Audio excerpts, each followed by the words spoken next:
Hello বন্ধুরা, কেমন আছেন সবাই? আশা করি সবাই ভালো আছেন। আজকে আমি আমাদের রাতের খাবারে কী রান্না হয়েছে সেই ভিডিওটা আপনাদের কাছে শেয়ার করব। দেখুন আমাদের রাতের খাবারে কী রান্না হয়েছে। এটা হচ্ছে একটা ভাজি,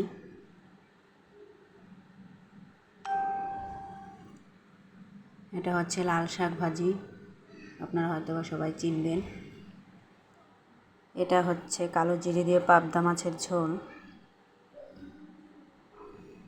এটা হচ্ছে চাল কুমড়ো রান্না ইলিশ মাছের মাথা দিয়ে।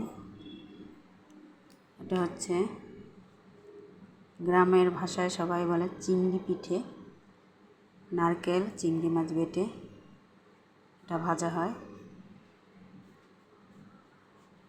এটা খেতে খুব সুস্বাদু খাবার। ভিডিওটি যদি ভালো লেগে থাকে তাহলে লাইক কমেন্ট শেয়ার করে দেবেন। সবাই ভালো থাকবেন। শুভরাত্রি।